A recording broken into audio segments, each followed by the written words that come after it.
আসসালামু আলাইকুম। জাতীয় বিশ্ববিদ্যালয়ের ডিগ্রি পাস দ্বিতীয় বর্ষ পরীক্ষার্থী বন্ধুগণ, অবশ্যই জাতীয় বিশ্ববিদ্যালয় অফিসিয়াল ওয়েবসাইটে তোমাদের পরীক্ষা স্থগিত বিষয়ে নোটিশটি প্রকাশ করে দিল। আমরা দেখতে পাচ্ছি 22/7/2025 জরুরি বিজ্ঞপ্তি। জাতীয় বিশ্ববিদ্যালয়ের অধীনে অদ্য 22/7/2025 তারিখ মঙ্গলবার অনুষ্ঠিতব্য সকল পরীক্ষা স্থগিত প্রসঙ্গে। তো আজকে 22 জুলাই 2025 মঙ্গলবার রাষ্ট্রবিজ্ঞান, ফিনান্স অ্যান্ড ব্যাংকিং এবং উদ্ভিদ বিজ্ঞান এই তিনটি পত্রের পরীক্ষা আজকে অনুষ্ঠিত হবে না, এবং তারপরে 23 তারিখ অর্থাৎ আগামীকাল 23 তারিখ, 24 তারিখ, 27 তারিখ যেগুলো পরীক্ষা আছে, 28 তারিখ, 29 তারিখ, 30 তারিখ এগুলো পরীক্ষা যথারীতি সময় অনুষ্ঠিত হবে।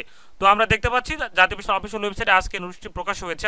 সংশ্লিষ্ট সকলকে জানানো যাচ্ছে যে ঢাকা মহানগরীয় উত্তরায় অবস্থিত মাইলস্টোন স্কুল অ্যান্ড কলেজ প্রাঙ্গণে বাংলাদেশ বিমান বাহিনীর প্রশিক্ষণ বিমান দুর্ঘটনায় পতিত হওয়ায় শিক্ষার্থীদের জানমালে ব্যাপক ক্ষতি হয়েছে। উক্ত দুর্ঘটনার কারণে অন্তর্বর্তীকালীন সরকার জাতীয় শোক দিবস ঘোষণা করায় জাতীয় বিশ্ববিদ্যালয়ের অধীনে অদ্য 22/7/2025 তারিখ মঙ্গলবার অনুষ্ঠিতব্য সকল পরীক্ষা স্থগিত করা হলো। স্থগিতকৃত পরীক্ষার সময়সূচি পরবর্তীতে জানিয়ে দেওয়া হবে এবং পূর্ব ঘোষিত সময়সূচি অনুযায়ী অন্যান্য পরীক্ষার তারিখ ও সময় অপরিবর্তিত থাকবে। অর্থাৎ আজকে মঙ্গলবার জাতীয় বিশ্ববিদ্যালয়ের ডিগ্রি পাস যে তিনটি পরীক্ষা হওয়ার কথা ছিল সেই তিনটি পরীক্ষা হবে না। আগামীকাল 23 তারিখ, 24 তারিখ, 27 তারিখ, 28 তারিখ, 29 তারিখ, 30 তারিখ এই পরীক্ষাগুলো কিন্তু যথারীতি সময় অনুষ্ঠিত হবে। সেই ছিল আজকের আপডেট। অবশ্যই পরবর্তী আপডেট কি আসবে সেটা জানিয়ে দেবো। তো তোমরা অবশ্যই চ্যানেলটি সাবস্ক্রাইব করে সাথে থাকবে। ধন্যবাদ। আসসালামু আলাইকুম।